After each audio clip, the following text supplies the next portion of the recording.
My name is Stacy Longwell-Sadowski, and this is an oral history interview for the National Park Service and also Preserve Historic Sleeping Bear, Leelanau Historical Society, and 2 Weeks in a Hammock.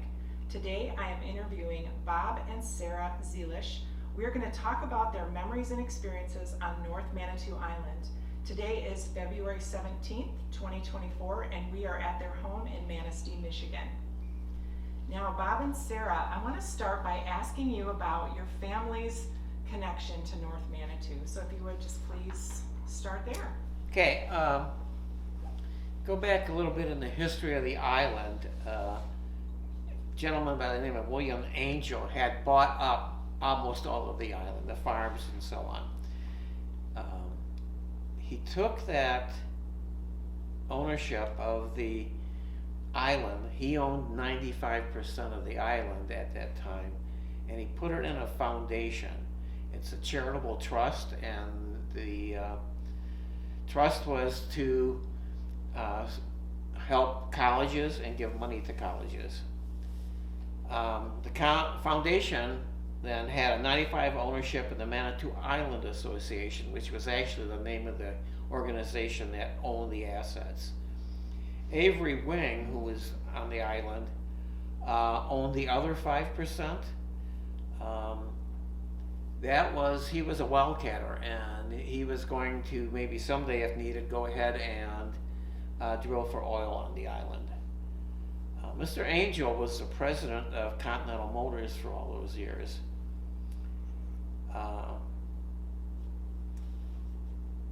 So in the early 1950s, the IRS, there was a lot of abuse going on with trusts, and the IRS clamped down and put in a lot of new regulations. This being a foundation trust, they were required to do such things such as give away 5% of their assets every year. Well, like a lot of other organizations back then, they didn't have all the accounting or the information that would be needed for an IRS audit, and they would not pass an IRS audit. So the the chairman of the trustees, the head of the trustees, was a Judge Skillman. He had an office in Detroit, and he was a very good friend of Avery, and he sort of took over as the head of the trustees. Well, he passed away. Actually, it was a car accident, a bus accident. He got hit by a bus in Detroit. And that was William Angell that got hit by the bus. Yeah. And then his son was Bill Skillman. Bill Skillman and my father owned a CPA firm in Detroit. And that's how our family got connected to the island.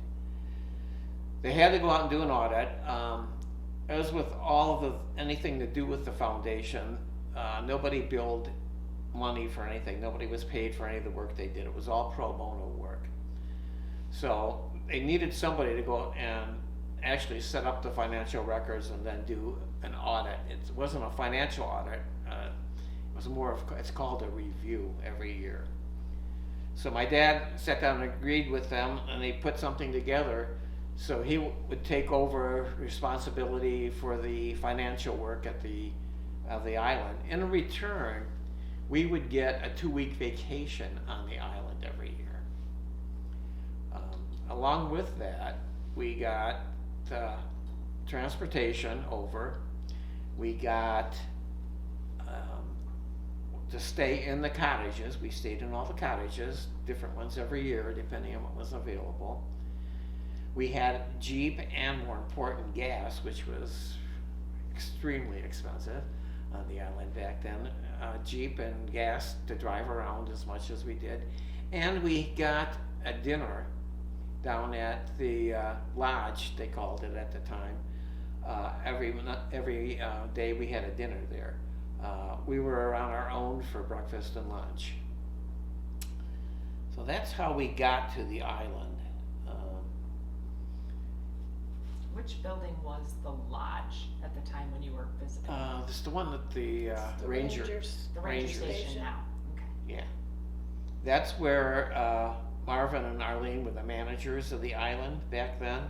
That's where they lived, that's where they served the dinners to all the guests, and they also had people staying there in the lodge. So when you went to the island, what was your first year like? Oh, the first year was just pure excitement for all of us. Now, how old were you, and who all in your family went? Like, I was 10 at the time, and there were 5 of us kids and the 2 parents. Was it 5 or was Karen? Yeah. Karen was born in 59. So it was No, 57. 57. Okay, yeah, there was 7 of us that went. And it was just really, really exciting to go. None of us had ever even been on a boat before, and now we got to ride the boat over to the island. I remember him describing it as it was as exciting as Christmas the night before they went to the island. Yeah, it was really exciting. The first year we went down, drove there. We got there the night before and stayed at a simple motel there.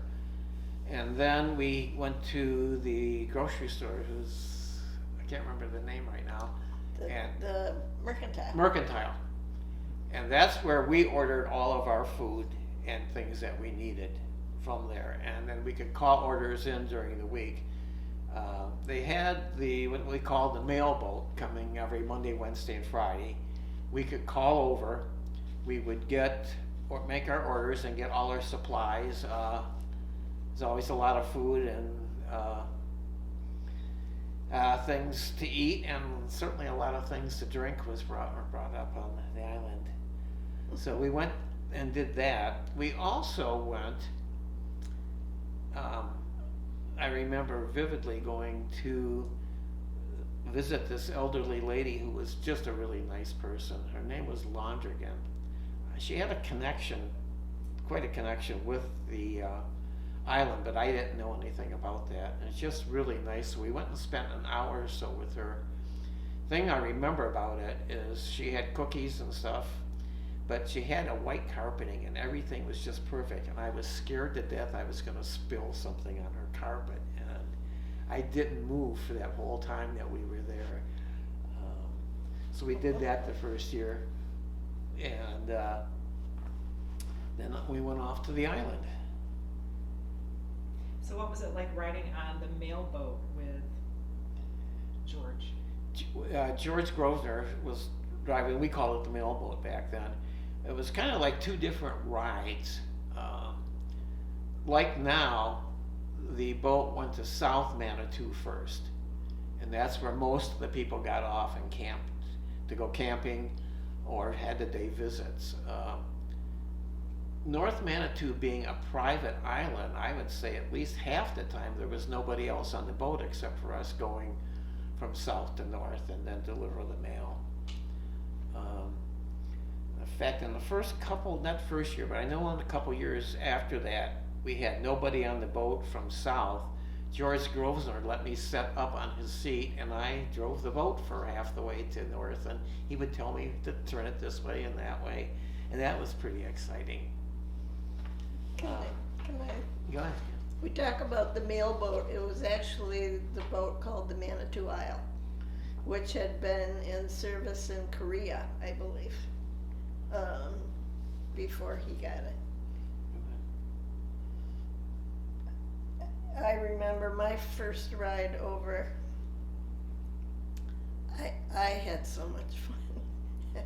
Bob's dad was very afraid that I was going to be seasick, and he kept wanting to know if I was okay, and I kept saying, well, I think I'm going to be okay. I think I'm going to. And then I stole Bob's pack of cigarettes and hid them, and he kept looking for them.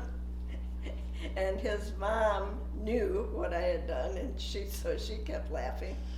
And Bob's dad is hovering, afraid I'm going to be sick. It was a fun trip. It was a lot of fun. That's great. So we don't think that Bob was smoking when he was 10. So tell how old you were when you first came to the island and your relationship with him at that time. I met Bob in April of 1967. Yeah. and they invited me to go with them that summer. So we were both 18, and that was my first trip over to the island on the mailboat. So you were dating at the time. We were dating at the time. One of the things that I remember about that trip was they split us up and put Sarah with my sister Karen Yeah. in different rooms. And my mother watched us like a hawk the whole week. We would go out for a little walk down, and sure enough, there would be my mother trailing along, watching us. And we had a lot of fun with that. But she sure watched us. I won't say how successful she was. But, that was a lot. That was one of the biggest memories that first year. But then we went. That's how most of the years went. We would go over on the boat. In later years, we would fly over from Traverse City and land on the airstrip that they had there. And it's kind of a mixture, depending. Some years I had to work and I couldn't go with them on the boat, and then I would take the plane up. We used to fly with Winchester Aviation. And I have a memory of that. Whatever runway in Traverse City it was, we were in a 6-seater Yeah. little plane, and we took off, and as you lifted off, there was a road there at the side of the airport. So we lifted off, we crossed the road, and we were over a cemetery. And I'm thinking, oh, that's really a bad omen. I'm not sure I'm gonna like this. Yeah, it was fun. In fact, the other thing that happened that I remember about flying over, Sarah and I flew over in '74 with our daughter. We came later, it was just the three of us. And with our daughter was just a couple months old then. And we were concerned about the water for the baby, so we bought a very small red gas container to carry water in for the week. When we landed and we're getting off, and Marv and Fluelling was always there to greet us. Well, he saw me coming out of the plane with this gas, A red gas can. with a gas can, and he went absolutely crazy. He couldn't run over to the plane fast enough. And it was pretty funny. We all laughed about it later. And he didn't forget that. He mentioned that in later years to us. So tell me about what it was typically like when you'd go for the 2 weeks and your dad would work with Marvin. And so talk a little bit about their relationship and what your typical 2-week trip would be like when you came. Okay, the first thing we would do, normally that first day, we would go and get all settled in and everything in the cottage, and then Marvin would, it's a 4-seater, would take my dad and myself, and I think my brother one year. First thing we would do is go down and fly around the island and take a look at everything. And it was part of the review my dad was doing. Marvin would show him all the changes that had occurred, if they had a fire, burnt areas, that type of thing. That was actually the first time I ever rode on an airplane, was with Marvin up on North Manitou. We would then go around and go. He would go at nights, and once in a while, or evenings, he would take us. Once in a while, I could go with him in the evenings, looking for people. It's a private island, and people like to come and stay on the island. So he would fly around on the island. If he found somebody, he would go back, land, and then go out and tell them if it was early enough that they were leaving, or if not, he would make sure that they were there, told him the rules. And Marvin was a fantastic person. Everybody liked Marvin. He had a very gruff exterior, but a heart of gold. So he would go out on these people there, and he would tell them that it's illegal that they've been on the island, they shouldn't be there, but he cannot send them because they're late. So he wanted all the information from their parents. He would call their parents.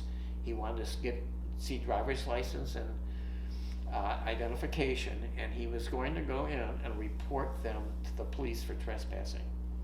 He was not going to charge any of them for this.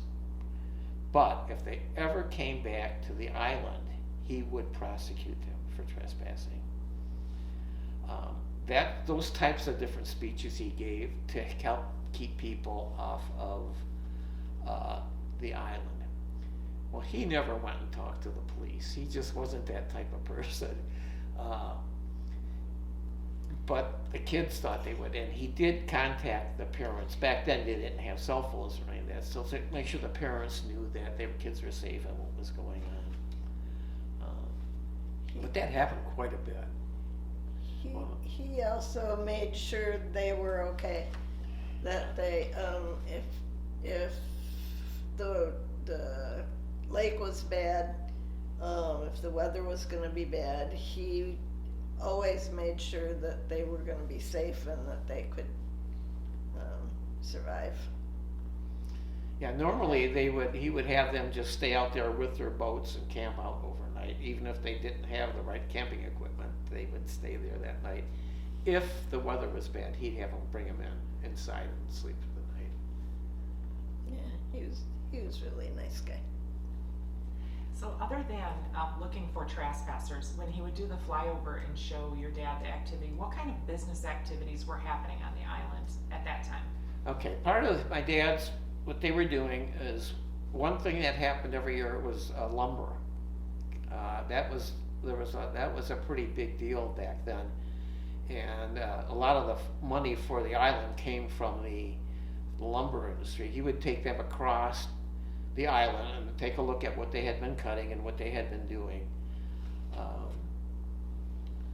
By the way, all of the timber taken off, or the way to do how they determined what to take off, was done with primarily Michigan State University, where the people that would come out and they would decide on where to cut and do those types of things. The colleges were very involved in a lot of things going on the island at the time.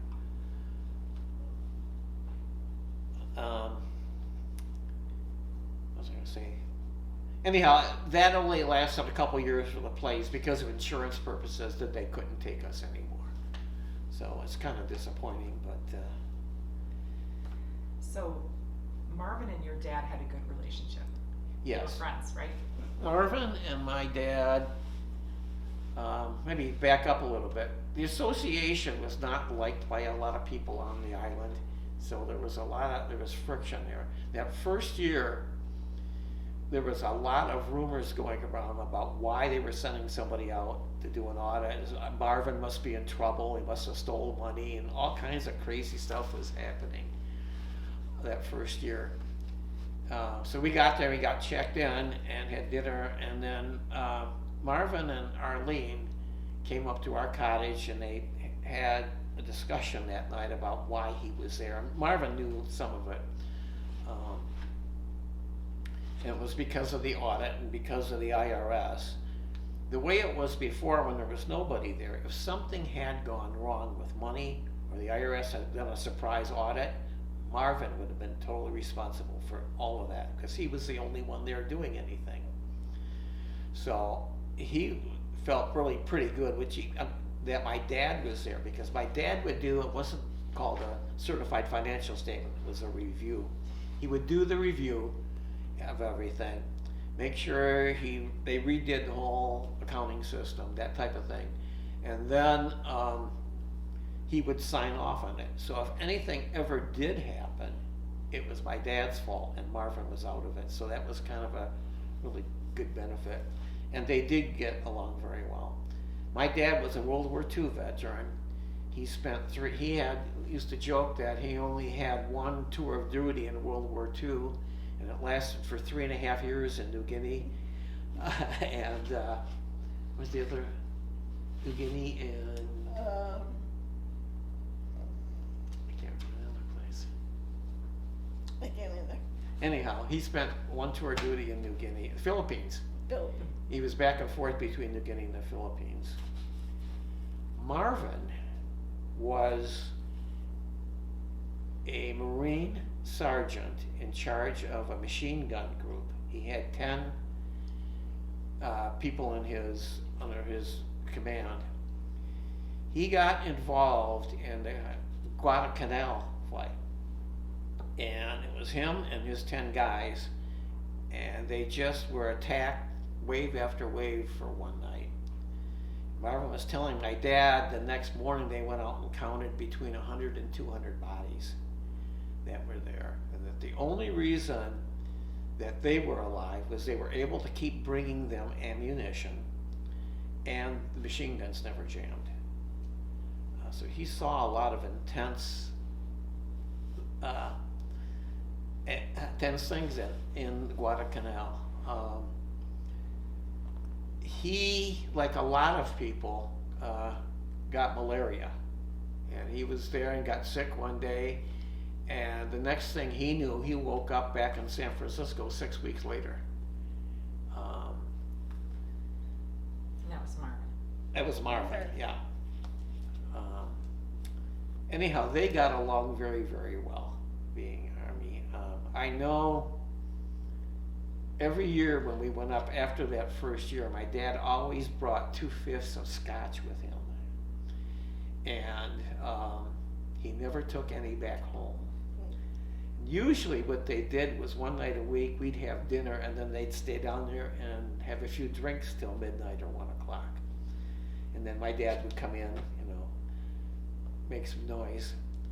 Every time they did that, at 7 o'clock sharp in the morning, Marvin would come by the cottage and rev the engine to let my dad know that he was up and going to work, and my dad was still sleeping.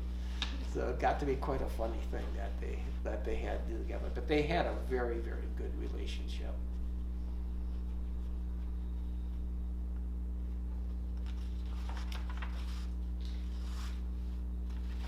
So tell us about Marv's wife, Arlene, and the two of them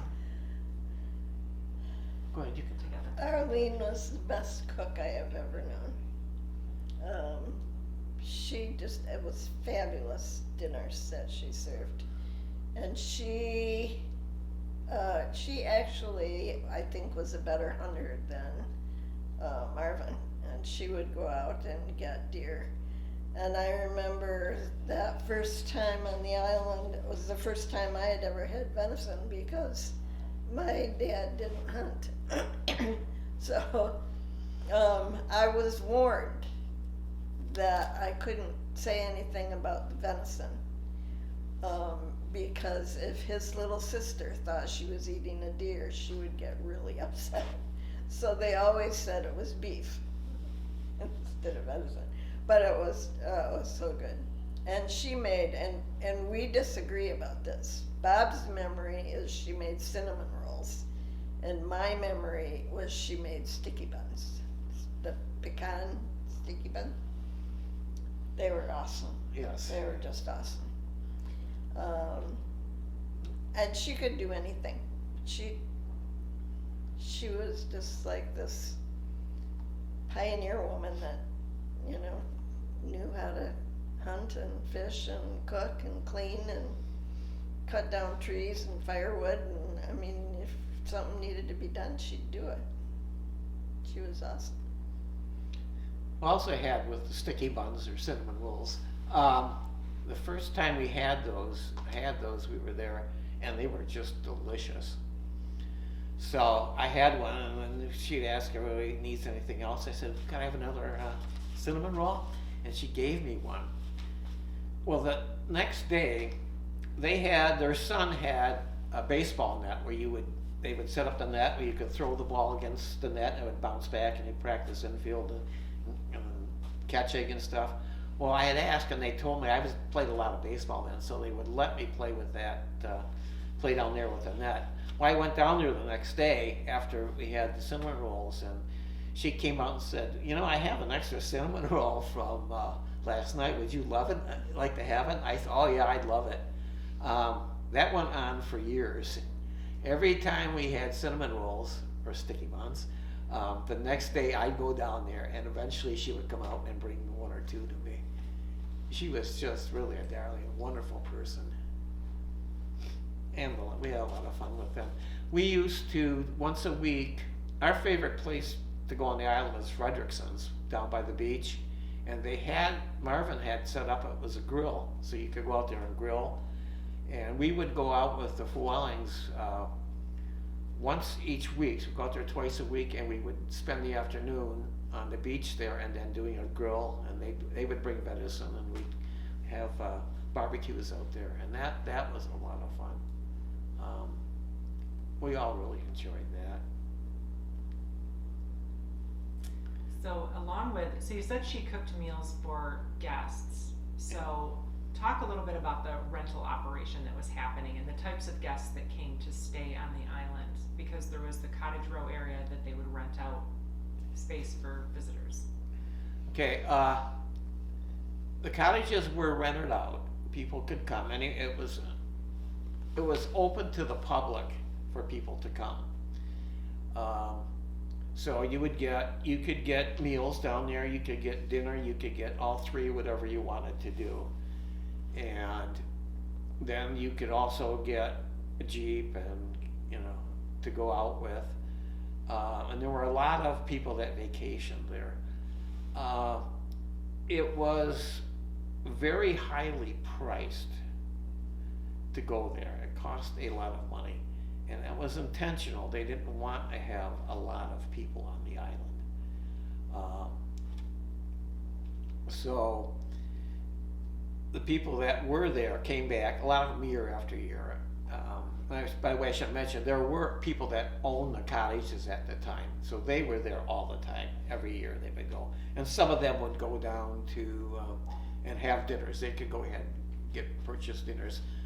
One of the families we got to know a little bit were the Hollisters, and that was because they came down quite often to have dinner with us. Arlene cooked. And they owned a cottage. And they owned the cottage, yes. Those were the people that owned the cottage.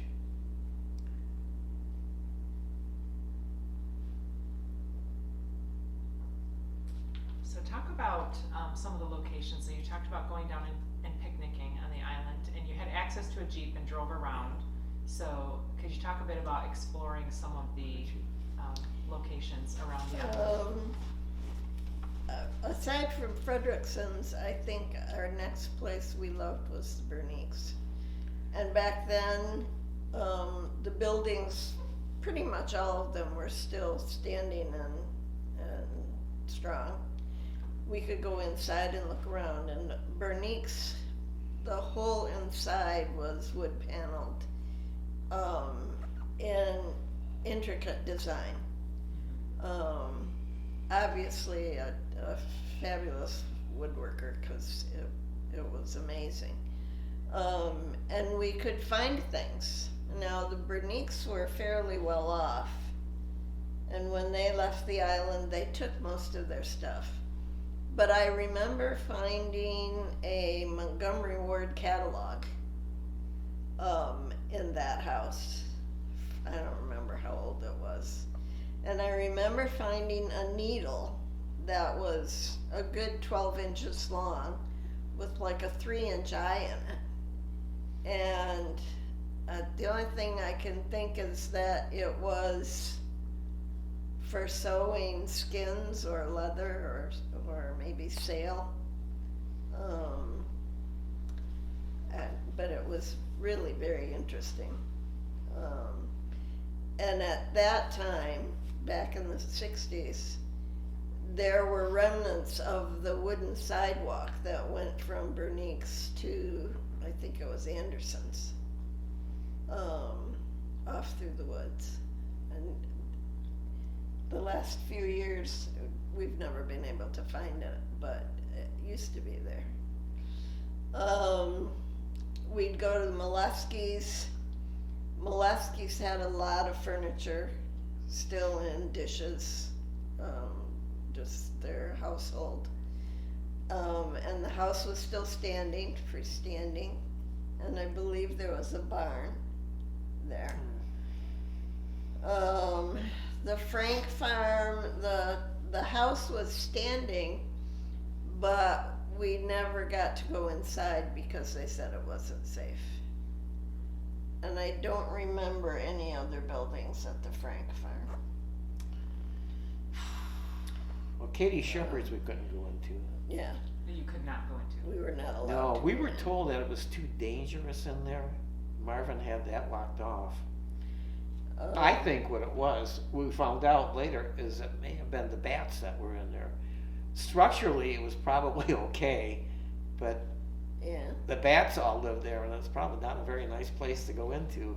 You may know something about that.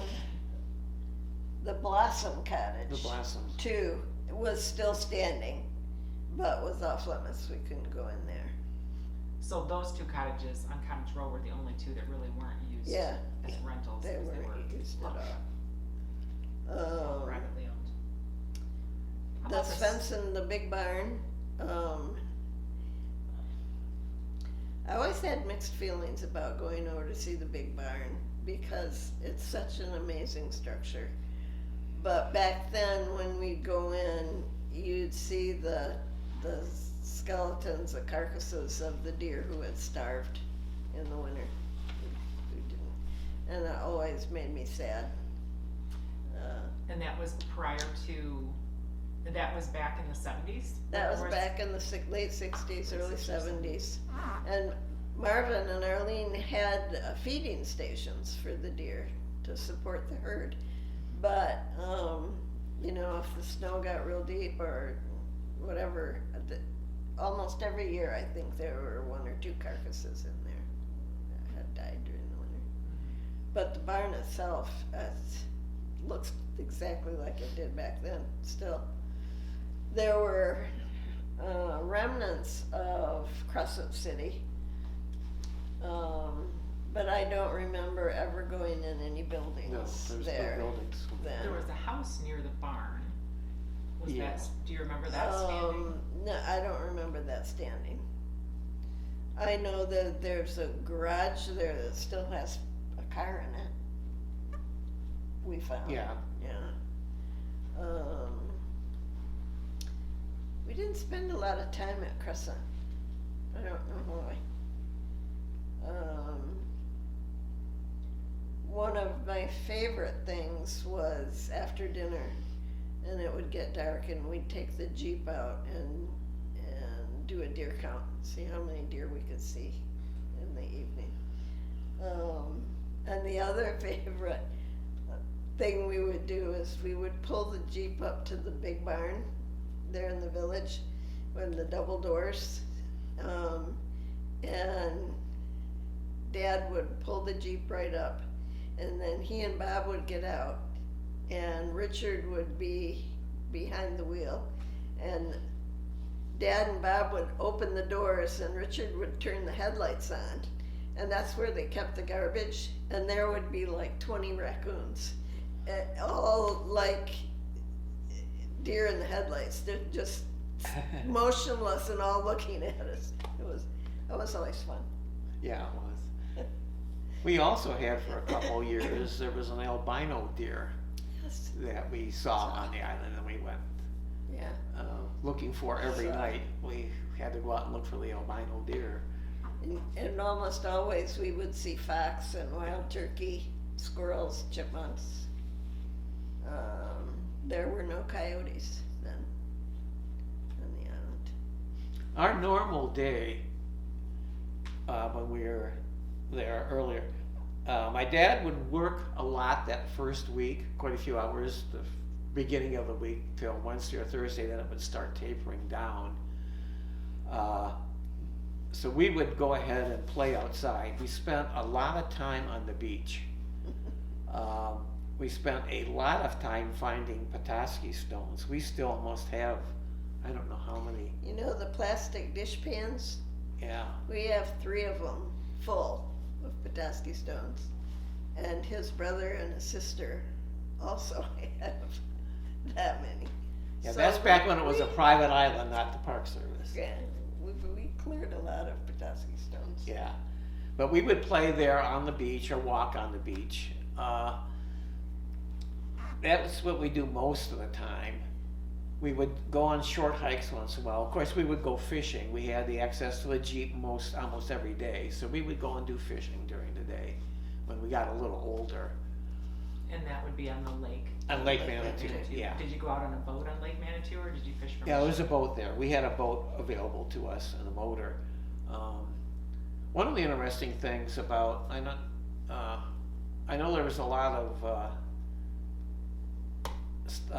stuff going on between the association and the owners, but one of the things we had, I would take the Jeep out when I got older and drove around during the day, and we would go do little picnics and things when my dad was working. And I could go anywhere I wanted to. The only place I was not allowed to go to was the Fisk property on the lake. He made it very, very clear that I shouldn't even get close to the Fisk property. I don't know why, but that was a golden rule issue. Don't go on the Fisk place. We went back in we had to leave in 74, and we went back in 94, wasn't it? 97. 97. And one of the first things we did was go to the Fisk place, because that's the only place in the island we had ever seen. But the Fisks, so they had a cottage on Yes. Cottage Row, Cottage Row. and you did interact with them on Cottage Row. Yes. He was the party person. He always had something going on. One of the few things I remember is once, I think maybe twice, they had some type of a birthday party or something up there where we went in, they had cake and pop and all that stuff. And that was a lot of, he was just a jovial person.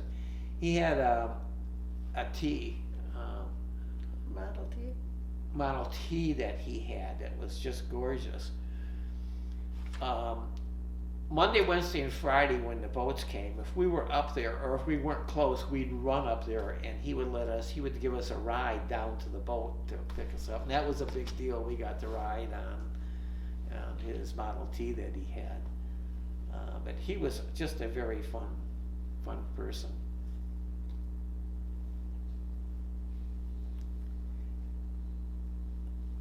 The other things we would do, we would take short hikes and go out in the woods a little bit. We'd be on the beach a lot. The original dock that was there, if you go down there, I don't know, one year we found the remnants of a garbage pit.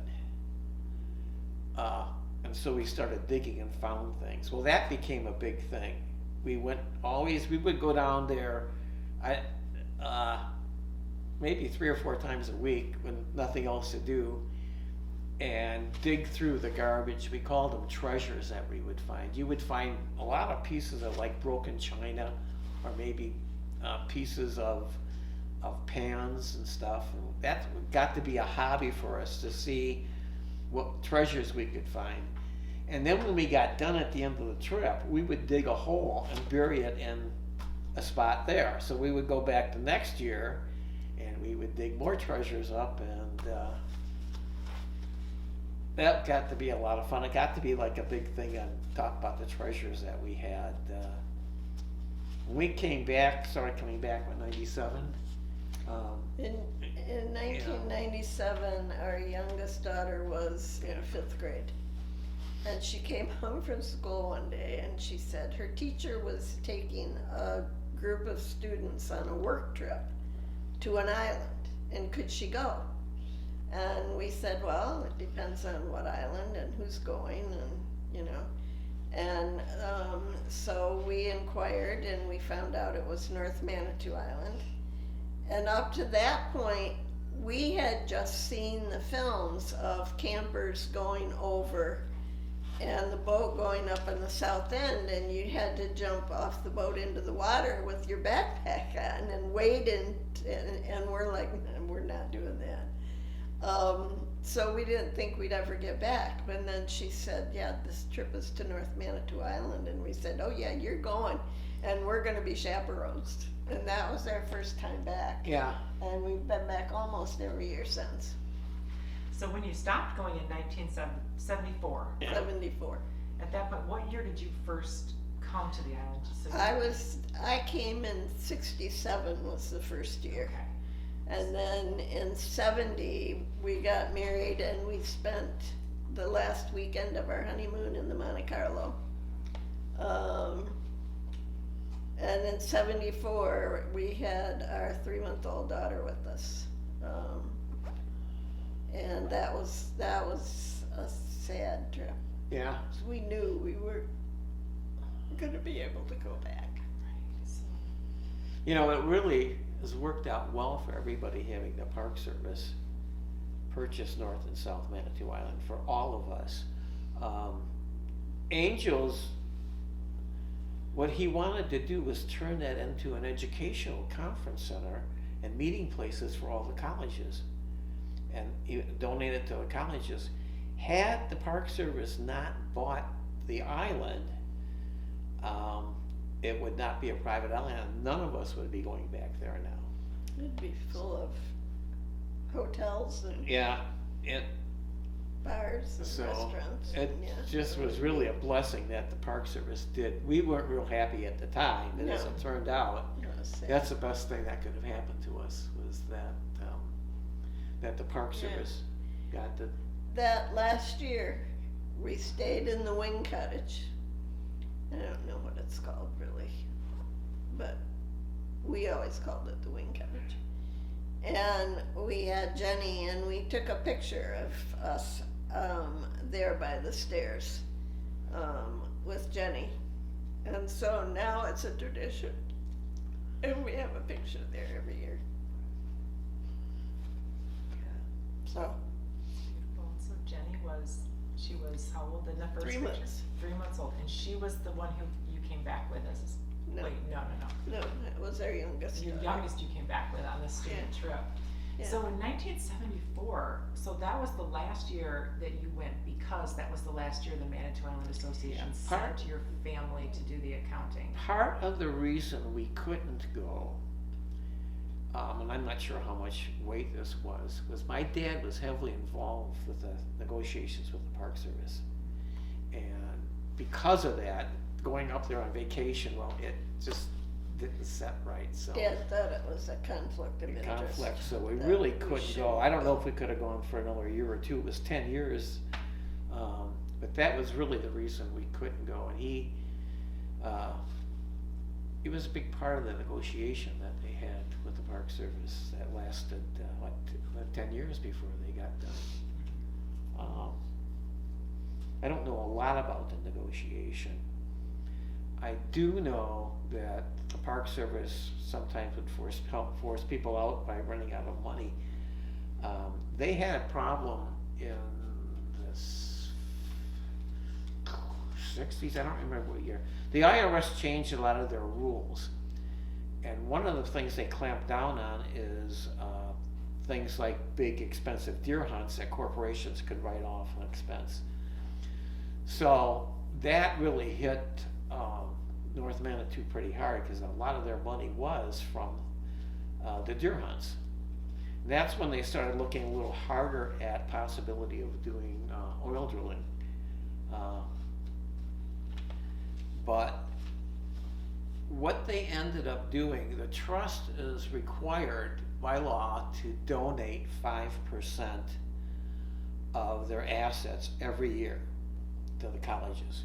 So what they set up because of that, because of the 5% rule and the lack of money from the hunting, was every year they had a list of the colleges and they donated 5% of the ownership of the island. You can donate 5% of something for 100 years and you never run out. That played a part in the negotiations, because they could have just stayed there forever giving 5% away, and they were in no rush to leave. So it ended up being a part of those negotiations.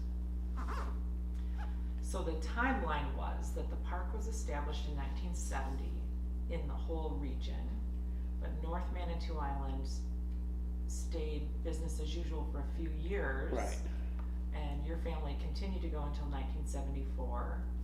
It changed hands in the early 80s, and I think 1984 was the year when they first welcomed guests back as campers Yes. through the Park Service. And so then it wasn't until 1997 when you came back for the first time. Right. So tell me what that was like on that trip, coming back to the island after so many years. We were so excited. Oh, yeah, we were just like kids. And then we got there, and it wasn't right when we got there. And we couldn't figure out what had changed. And it took us 3 or 4 days, and we finally figured out they had moved the dock. And so we were used to coming into the dock and getting off and walking straight up the road to Cottage Row. Well, now the dock went up and you had to turn and then go up. And it took us 3 or 4 days before we finally figured out that that's what was right. The other thing was our dock was gone. Yeah. It wasn't there anymore. It had a few posts sticking You up, can see. and that really threw us off because we thought that, it's just really confusing for us. But, and it was extremely sad seeing the condition of the cottages of Cottage Row Oh, yeah. and the buildings. What was their condition in 1997? They had deteriorated a lot. We weren't allowed to go in them, but you could look in the windows and you could see that the roofs had leaked and the ceilings were falling, and it was really sad to see. Because last year I'd seen them, they were being used. They were, yeah. And going out to the places, like going out to Molesky's, we had to hunt for the house because the woods had grown up. The Franks was the same way. It was totally overgrown. Bernique's, you could see where the roof had leaked and the floor had fallen in. Yeah, it was sad to see something that had been so vital become, I don't know what the word is.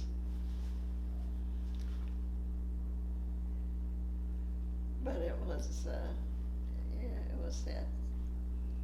But we had an absolutely amazing time on the island. Talking about us going back, pure coincidence. We went, the day that we went, or the week that we went, was the time that Rita Rusko was leaving the island. And we didn't know anything about that until we got to Leland, Detroit. And she was leaving then. Well, we went and bought a book. Her book. Yeah, her book.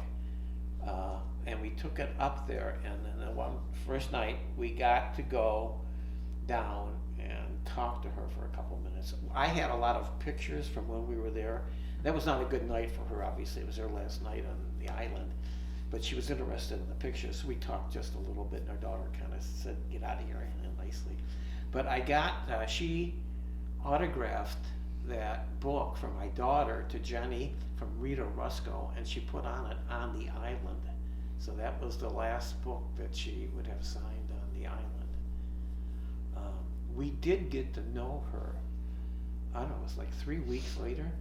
She tried to track us down, because we didn't have any information exchange at all, but through the Historical Society, they were able to give her my number. So we got to know Rita quite a bit. We were over at her, it was Kalamazoo, wasn't it? 3 or 4 with her. Grand Rapids. Grand Rapids, was it? That's a long time Grand ago. Rapids. So we got to know 28th her. Street. We have a scrapbook of our family scrapbook. A lot of pictures in there. She was the one that was able to tell us what the buildings were. So Dave Hooper also helped us with that between the two of them. But she was incredible, the knowledge she had and what they were for, and we were able to take all of that information. She was a very nice lady. Did you know her while you were on the island when you No. were younger? We must have seen her. I remember one year there was a whole bunch of lumber and stuff, and I guess it was for building something, but we never, I'm sure I must have seen her, but we never met her or knew her or anything. And it was fun talking to her about being on the island at the same time later on. She had wonderful stories Yeah. to tell. She'd talk about the rangers. And every time there was a new ranger, she'd have a little party for him. And she'd brew up her, what was it? Raspberry. Her island smash. Yeah, raspberry smash. And it was very good, but it was very potent. And she said they'd have to, when they'd walk back to the village, they'd sometimes have to tie a rope around the new guy's waist and hold on to it so he didn't wander off. And she loved getting people soused. She had a lot of stories to tell. Rita was a very nice person. She really was helpful. But one of the things, we got to know her, my dad got to know her. My dad knew of her. My dad had met her, not just casually on the island a couple times.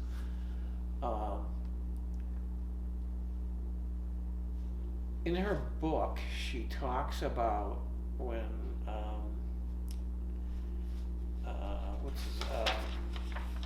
Angell died and trying to fly had to fly the plane out, and it was this runway in the snow off the island. And she talks about, how the first 2 times they had to stop and turn around and go back. And I had read that. It was different listening to her tell about it, how terrified she was after the first time, and much more terrified after the second. And then they were going to do it a third time. It was completely different than reading it in the book. Yeah. That's one of the things I remember about her, is the conversation about how scared she was. Yeah.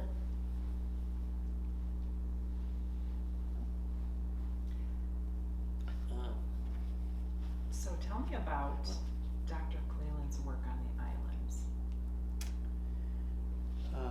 He was one of the many people that came on the island, and in 1968 we were there. Dr. Cleland was there with a group for the week, one of the weeks that we were there. And they were down by the migrant cabins somewhere digging. Well, that was really exciting for us. So tell us who Dr. Cleland was. Dr. Cleland is a very well-known archaeologist. He From Michigan State University. Did he specialize? I can't remember what he specialized in. Was it Native American? Maybe. Maybe, I don't know. But he did a lot of Native American stuff. That's why he was there, was to look and dig at those. So, but we went down there every day and for a while, and at least watched everybody digging, and people would find stuff and get excited. It was just... It was fascinating because it was like what you read about in Egypt. They made a grid, and they had lines, and everybody had their little section that they would dig in, and whatever they would find, and then they'd log exactly where it was within the square. And sometimes at dinner he would bring things to show us what he thought. Yeah, that was very interesting too, because him and all the kids were there too. They had dinner every night with us, and they'd bring all that stuff, whatever they had found, and he would Talk about it. To us and explain what it is and what they thought it was. And that was just very, very interesting. And we'd get up the next morning, couldn't wait to go down. So we probably spent more time down there than we did on the beach that trip. Probably. When we went back to the island, we've tried to find where that dig was, and all I can tell you is when we left the village, we walked up by the migrant cabins and then off somewhere. Yeah, And we've never found the place. there's nothing there to indicate anything in that whole area. It's We've all walked grown. that, and there's nothing there. Yeah.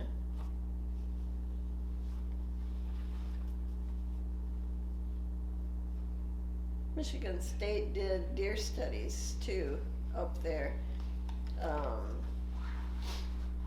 They'd fence off an area. I don't know, what were they? Maybe 12 by 12, 12 by 20, 12, little areas that they would fence off so the deer couldn't get it. And then they'd study the growth, the trees and the underbrush and the plants, and see what difference the deer were making on the island. And that was, they'd talk about that too. That was fascinating. Yeah. It was fun. Maybe I can talk about Continental Motors. Okay. William Angell was president of Continental Motors. They were a defense contractor, a huge defense contractor. A lot of the hunts that they had in the fall were military people going up there, military groups going up there. That was during the Cold War. And talked to my dad, a lot of what they were working on is that where they would work on the equipment. They looked 5 years in the future and talking about the type of equipment that they would need for the Defense Department. It was a perfect place to have meetings like that because nobody could get on the island. They always blocked off the time for them, made sure nobody else was going to be on the island. So they had a lot of meetings there. They had some other meetings that actually in Detroit quite often, some smaller meetings at my dad's offices. They would come in and talk about things, but it was the research and getting together with Continental and all of the other manufacturers to work on what they needed in the future. I think it was 68, the runway for the airplanes now behind the little campground they have there, would come and would stop at the road. And then in the 60s, because of the twin engine, the bigger planes, the military told them they had to expand it. And that's, if you go there now, you can go and see where they expanded it. And if you look down there, you can see the big roller that Marvin used to put on the back of his Jeep, and after it had rained, and then it goes smooth out the driveway. But they had basically required them to put that up because they needed it for the bigger things. The other thing that they could do that you couldn't do is they quite often had maybe representatives from the United States or senators once in a while attend those meetings. You couldn't have those people fly in to Traverse City and switch planes. And you didn't have a jet, so it was a perfect place to bring people in and out that no one could really ever know who was on that island at those meetings. And that was a good part of the deer hunting money that they had. A lot of the things they did there, it was a public island, anybody could go, but it was priced not to have too many people come there. To go like we did on vacation and have a meal and to have a Jeep, and especially the gas that they charged, was very, very expensive. And you really couldn't do anything without a Jeep. And that was intentionally. They did not want a lot of the public there, but for whatever reason they had to offer it to the public. It's kind of interesting, backwards. So speaking of the deer hunts, from the stories I've heard, the men went up to deer hunt and sat in the lodge drinking and playing cards and eating, and Arlene would go out and bag them a deer. Yeah, everybody was guaranteed a deer, and she did most of the hunting. yeah.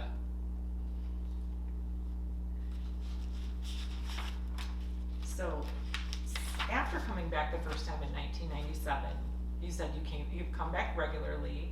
So talk about some of the other things you've done on the island since then. Like here's some of your volunteering and history. Right. I think our first volunteer was doing the oral histories. Yeah. That they gave us a tape recorder, and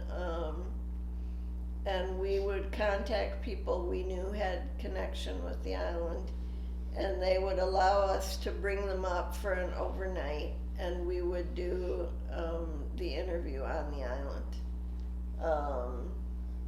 And I think we ended up doing seven. I think seven. I think it was 7 different interviews. And who were some of the people you did those interviews with? Susan Wasserman obviously was.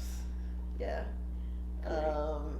We did Stretching my neck. Bill Carlson. Carlson. Um, He talked a lot about the hunting. He was a big hunter and he loved going on the hunts. And then he would be able, if they didn't call enough out of the herd, he would stay back and call the herd some more. and that was it the Mercantile that always put an order in, and he would go over Right, and and get however many deer they wanted. He was very interesting to talk to. Margaret Londergan's granddaughter, and I can't, Linda Lindquist, Lindquist. is that it? Lindquist is the, yeah. We interviewed her. We interviewed, Who was the guy from, wasn't he Australia? Or where, I can't remember. no, we didn't interview him. We interviewed Susan Wasserman and her brother.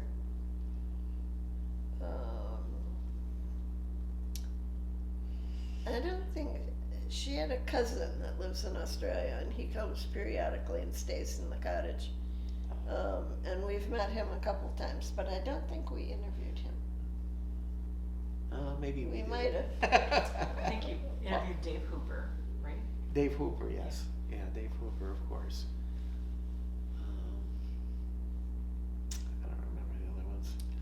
But that was a lot of fun too. It was a lot of fun for those people because they got to come and stay on the island for a night. And they, a lot of them hadn't been there in years, and they got to come on the island and spend the day walking. And it was a lot of fun. So that was our first volunteer. And then we went back, and we would do the orientations when the rangers weren't there. And for a couple of years, they didn't have a ranger on the island. We did them. We did, we split wood and stacked it in the basement at the ranger station. We mowed grass in the village. We trimmed trails to the campsites by hand. There was a thing with the campground, the eight campsites they have there for overnight camping, that originally it was not in the wilderness.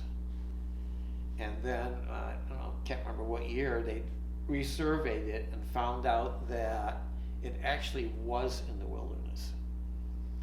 So one of the things that happened was they used to go up in the spring, and one of the things they do is go down and cut all the weeds that had grown, all the poison. There's a lot of poison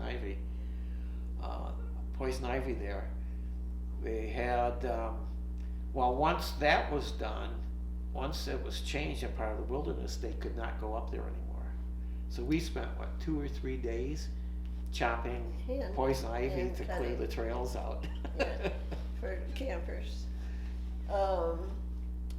And the other thing about that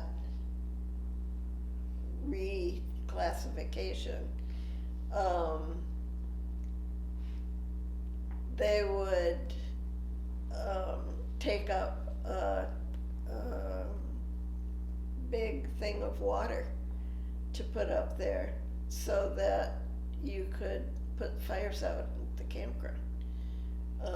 Well, they couldn't hand carry it up there anymore, and they couldn't drive it because you're not allowed wheels in the wilderness, and so there was no water anymore up there.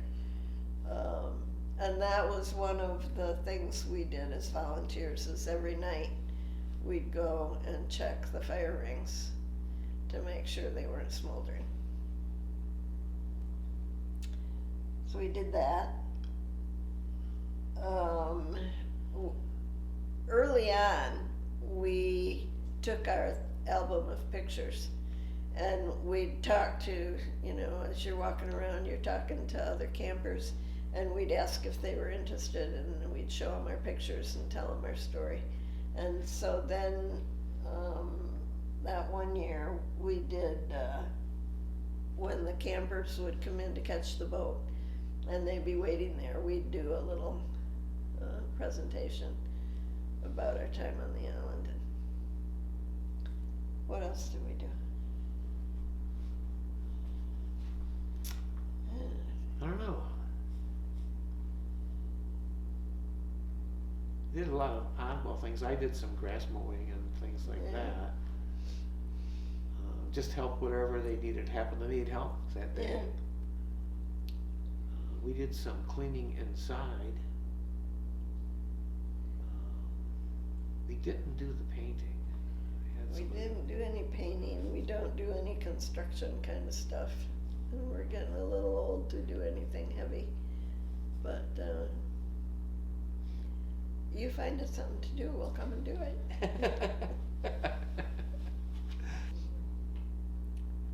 So, tell me what your favorite place was on the island and why. Well, I think our favorite place is Bernice. That's one that every year we go back, we always walk to Bernice and sit on the porch and have lunch. That was certainly our favorite place to go to. And I think you're the person who told me about,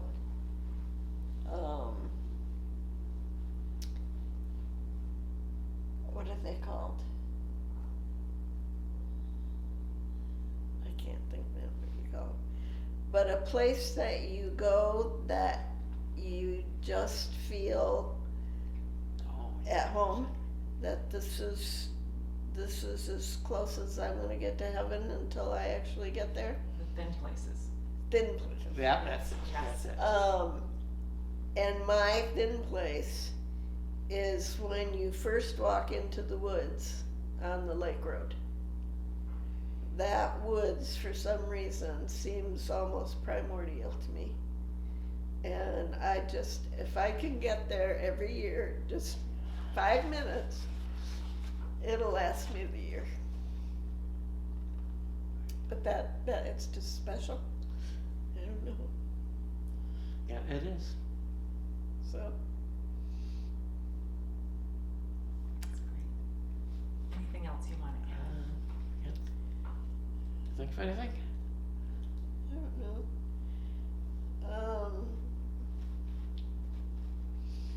Obviously the island is our favorite place to go. I mean, we've been all over the world, and we've seen some amazing things. But if you offered me a 2-week vacation anywhere I wanted to go, it would be on the island. It grabs you once you're there.